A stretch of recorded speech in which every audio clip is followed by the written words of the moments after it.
Greetings everyone, I'm Art Feierman, editor of ProjectorReviews.com, and today we're talking screen selection. When creating your home theater or home entertainment environment, the type of screen surface you choose is extremely important.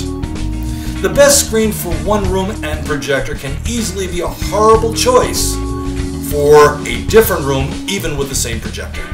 This is one of two videos on the topic of screen selection. In this series, we'll talk about choosing the right screen surface, how the size of your screen affects your need for lumens, and whether you've got a dedicated theater or a family room type of environment.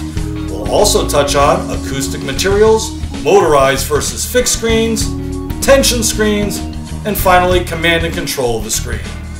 Let's get started. The first item is screen gain and contrast. Screens come with various gains. What's gain? It's a measure of brightness. The higher the gain, the brighter the image. Let's start with a white screen. A normal white screen has a gain of 1.0, and that means it's going to bounce light back evenly to the entire audience. You can sit anywhere. Most white screens though have some gain, however, and that essentially makes them brighter, although it limits your viewing angle a little. For example, a 1.4 gain screen is 40% brighter. That translates that you can use a significantly less bright projector and still do basically the same job.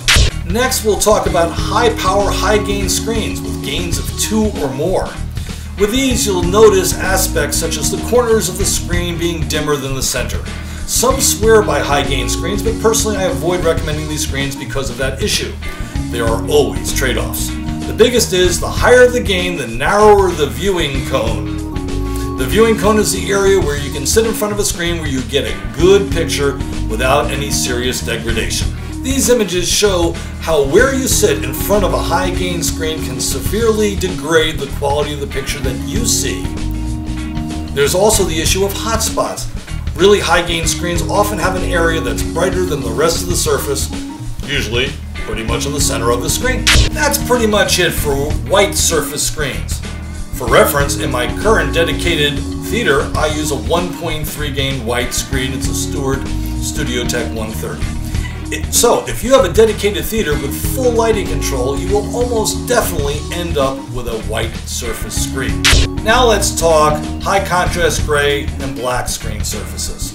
Some of the grays do have positive gains, but most have gains down in the 0.8 gain area or lower. Why suffer low gain and a dimmer picture? Well, because you get lower black levels, and that's a real plus when watching movies. With a white screen, you get whiter whites, which is nice, but with that gray screen, the blacks are black. Gray screens also reject side ambient light, and that's important.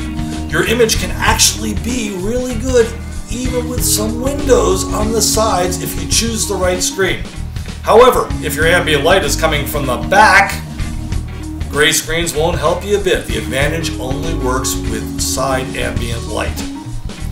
When I worked out of a living room type environment in my old house, I used to have a high contrast gray screen with a huge 128-inch diagonal to help out with the side ambient light. It worked great. By the way, that was called a Firehawk G3. That concludes part 1 of our screens. We'll resume part 2 with a video demonstration of how side ambient light will affect the performance of different screen surfaces. And in that we'll also cover screen size, lumens, viewing environment, and more.